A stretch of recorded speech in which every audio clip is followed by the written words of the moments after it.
Yes, this is Dave Plays. This is a new video series which I'm going to be starring in, where I'm going to be talking about games that I've been playing in the past week or so. Some older games, some new releases. I'm going to mix it up a little bit. But for this first video I'm going to be looking at two recent-ish releases. The first one being The Witcher 2, which I've been playing on the Xbox 360, and Ridge Racer Unbounded, which is available in multiple formats, but I've been playing it on the Xbox 360. Let's start with The Witcher 2. It's hard not to compare The Witcher 2 to Elder Scrolls Skyrim, obviously both very big sword and sorcery RPGs, but aside from a couple of sort of inventory similarities, they're both very different games. The Witcher 2, for one, I feel is more of a story-driven game than, say, Skyrim.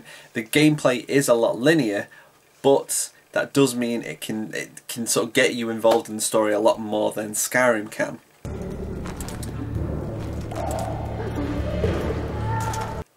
Now, first and foremost, The Witcher 2 is a very mature game. If you don't like your video games to include naked ladies, this is not the game for you. However, if you don't mind that, then stick with it because it is a fantastic RPG.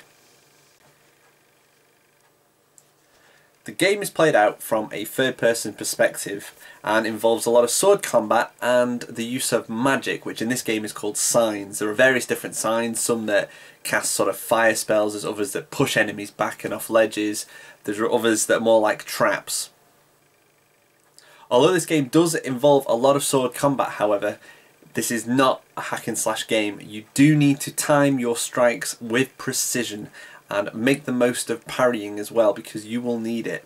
Unlike the games like Assassin's Creed and things like that, where the enemies are going to queue up to fight you one by one, in The Witcher 2 they will take every opportunity to circle you and to hit you quickly and simultaneously. So you don't want to get drawn out into long combats. You want to be rolling out of there and taking them on one by one, starting with sort of heavily armoured stuff and then going down to the weaker sort of bowmen and things like that.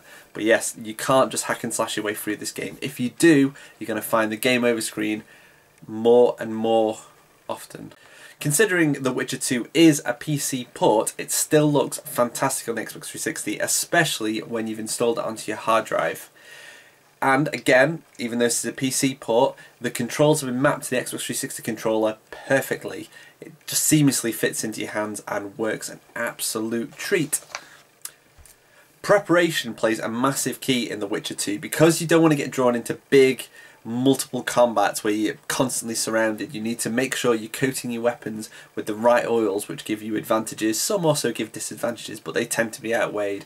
You can also drink potions, which allow you to do things like see in the dark, increase your stats, things like that. And you need to pick and choose when to drink those potions and to coat your blades to make full use of them. If you enjoy strong story-driven games that mixes swordplay with preparation and magic really effectively and has a mature storyline which, you know, doesn't mind going very adult, then this game is definitely for you. I would in fact say I've had more fun playing The Witcher 2 than Elder Scrolls Skyrim. Controversial, but I think my case is justified. If you don't believe me, have a go for yourself. I definitely recommend it. If action RPGs aren't your thing, then what about a racing game? Maybe say Ridge Racer Unbounded? Bugbear, the developers of Flatout 1 and 2, have managed to get their hands on Namco's hot racing IP, Ridge Racer. So what did they do to revitalise this racing series? Well, they kind of looked at Burnout and thought, we can make a game a little bit like that, right? Yes, Ridge Racer Unbounded isn't really like any of the previous Ridge Racer games and does borrow heavily from the Burnout franchise. To gain your much needed speed boost, you'll need to frag your opponents by smashing them out of your way. When you successfully take down another racer, or even when they do the same to you, the game will switch to a slowdown of the carnage. Sounding a lot like Burnout to you, isn't it? Ridge Racer games of old are renowned for their drifting mechanics, and drifting does make a return in Unbounded. Hey! However, it just isn't as fun in Unbounded. It takes a lot of practice to perfect those corners, which is a massive shame, as drifting plays a vital part in Unbounded, as it gives you a good healthy dose of nitro which you then can use to speed boost and blast through obstacles. Drifting is just awkward, and it just isn't as fun as older Ridge Racer games. While, you know, maybe it would take you a little bit of time to sort of get used to how to perfect your drifting in old Ridge Racer games, it was still fun, and you could still drift successfully after sort of 1 or 2 races. Unbounded isn't like that, unfortunately. It will take more practice to get used to it. You will eventually master how to drift perfectly in Ridge Racer Unbounded, and it won't come a minute too soon, as this game is quite hard for a street racer. The smallest of mistakes can result in you going straight back to the back of the grid, and it will take all of your skill to get back to those prime positions up in first, second, or even third. Use your boost of speed wisely, blast through the environment when and where possible to save some precious time, and also to get some extra points as well. And it's a nice visual effect too. One mistake, however, and you will be going straight to the back of the grid, so be careful out there. Graphically, it is brilliant, and I love the little visual effects that they've added to the game, such as having the lap number speeding past you on the walls. The track editor is incredibly user-friendly and really fun to use, and it's great to race around other people's too. But for me, the drifting just ruins this title.